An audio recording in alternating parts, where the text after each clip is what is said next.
السلام علیکم ناظرین، آج ہم بات کریں گے اللہ کے آخری نبی صلی اللہ تعالیٰ علیہ وسلم کی پیدائش کے بارے میں۔ اللہ پاک کی عبادت اور اطاعت انسان کی پیدائش کا بنیادی مقصد ہے۔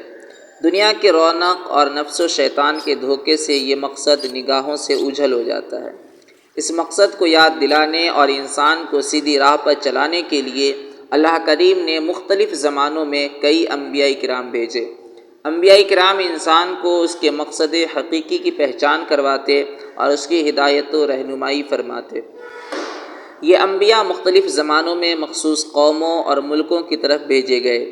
سب سے آخر میں اللہ کریم نے اپنے پیارے حبیب جناب احمد مجتبیٰ صلی اللہ علیہ وسلم کو قیامت تک کے لیے تمام کائنات کی طرف نبی بنا کر بھیجا۔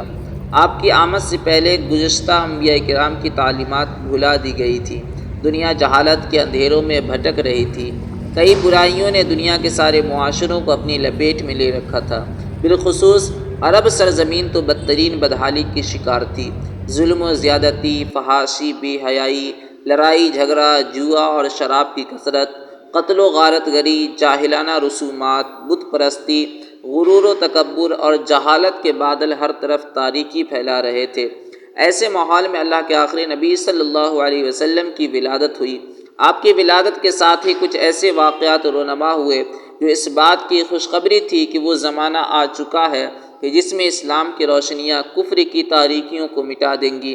نوشیروہ کے عالیشان محل کا پھٹنا اور اس کے 14 کنگوروں کا گر جانا، فارس میں مجوسیوں کے عبادت خانے کی صدیوں سے روشن آگ کا یکدم بجھ جانا، دریائے ساوا کے موجیں مارتے پانی کا خشک ہو جانا، یہ اور اس طرح کے کئی واقعات اس بات کی علامت تھے کہ اب عالم کا رنگ بدلا ہے اور نئی حکومت کا سکہ چلے گا۔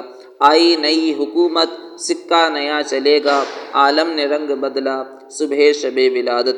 ایسے ماحول میں حضرت آمنہ رضی اللہ عنہا کے بظاہر سادہ سے مکان میں سعادتوں اور مسرتوں کا نور چمکا اور اللہ کے آخری نبی صلی اللہ علیہ وسلم کی جلوہ گری ہوئی۔ آپ کی ولادت سے صرف آپ کی والدہ ہی خوشیوں سے مسرور نہیں ہوئی بلکہ تمام غمزدوں اور درد کے ماروں کے لبوں پر مسکراہٹیں پھیل گئیں۔ آپ عرب کے مشہور خاندان قریش کی شاخ بنو ہاشم سے تعلق رکھتے ہیں۔ آپ کا خاندان تمام خاندانوں میں سب سے اعلیٰ ہے۔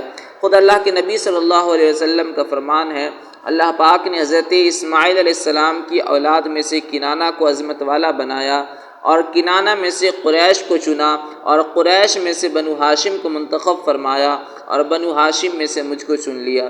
مشہور قول کے مطابق واقعہ اصحاب فیل کے 55 دن کے بعد جب ربیع الاول کا مہینہ تھا، 12ویں تاریخ تھی، پیر کا دن تھا، صبح صادق کی سہانی گھڑی تھی، رات کی سیاہی چھٹ رہی تھی اور دن کا اجالا پھیلنے لگا تھا۔ 571 عیسوی کی اپریل کی 20 تاریخ تھی جب مکہ شریف میں اپنی والدہ کے گھر آپ کی ولادت ہوئی۔